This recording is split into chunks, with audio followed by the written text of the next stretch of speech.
Biye taratay utukalo kili folo samba fla ani mugani saba amun sogolendo ana mali kuna foni bololo serofe mali kuna foni show mali kuna foni tv mali kuna foni officiel ama fo bela jarale nyantuma obisimile aka biye kuna foni ya ukeneka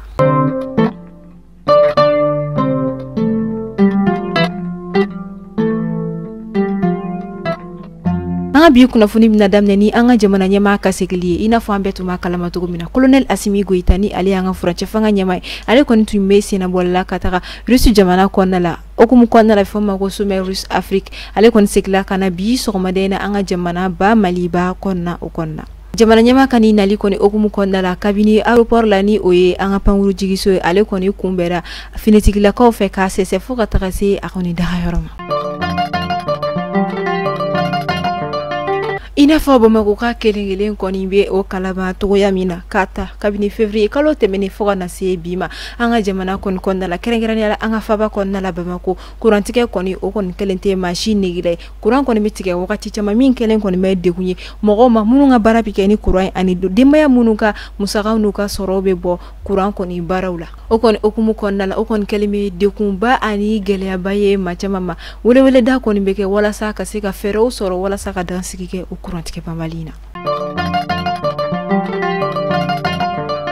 un ministre de la décentralisation et de l'administration territoriale abe falima colonel Abdoulaye Maïga konongo tenen jouer kalo kle bisaba anikele ali kon boraka communiquer kalange communiquer mi konnala ni aba foko CEDEAO koni kelen ko feka yira ko olubina intervenir militaire manager jamana kono ni uma jamana nyema Mohamed Bazoum koni blakana anola doko kun kelen kono ka yira ka foko Mali jamana nyema koni ayira ka foko olutina sigi ku bloda usinga utukola ko ka olaje o ko fe Niger jamana fana ye aka communiquer communiquer fla kon konna la ayira la ka fo ko ni jamana fla bi buro di nyokoma ka intervenir wala sa ga Niger jamana kon dem o ka kele konna la o wakati kele ni fana la femie la Guinée Conakry olu fana bora ka ayira ka fo ko bolongon de kelente beleta konakulu jalene be bi fo olu fana be fara Mali ani Burkina Faso ka nin ko yin konna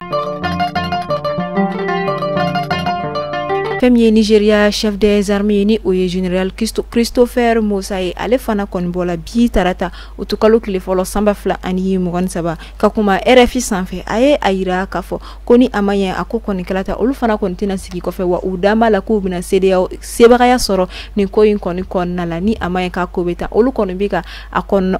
makono ni kedoro akafoko awo olu fana be taka wa ubado ko be sebagaya soro akola ikado kafo abeka kuma Niger koni uluka jamana nyama signi ne koni makana anola koni umasigi kana dokon kelengono CEDEAO bina intervenir militairement ubika kuma orla aya yira kafo ni amanye anga jamana ba Mali ba Burkina Faso la Guinée Conakry ni olu kono yobolo di nyokoma kafo kulube Niger jamana de uka kelela ni amanye kafo ko CEDEAO ko kabe intervenir militairement aya ayira kafo ko olu fana koni olu perenenu akafo awodoro olu fana bita wa udama la ku visi ba ya soro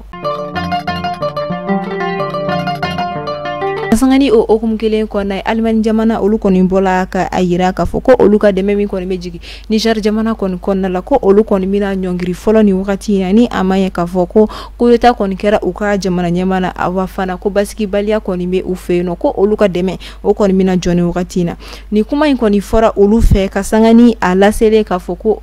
CEDEAO kon mina intervenir militairement Niger jamana kono CEDEAO kon kelen ko feka anganiata ka foko olu kon bi dogo kun kelen di Niger jamana masino olu be intervenir militairement femi ka dogo fo États-Unis olu kon bora ko kuma kon ko koroma do femi ka foko u féliciter kosobe u ko o décision na ka yira ka foko uye kuma mi fone ko akanga ketanto de nini ako kon keto kui ama fo alaka jusma ke afure ma foni ne be danski ke anga biyi kuna foni na hawni ci aga lamel ko nyumala amunu me fe aga firi fon kala ko do aga barayoro aga chageda aw se ka usoko Mali kuna foni direction commerciale la wa ko fe amunu me fe aga foli ka ke kuna foni ya ulabana abse ka wulli ke ne ga juru sira la munu meteme anga jawdu monani o 94 42 23 82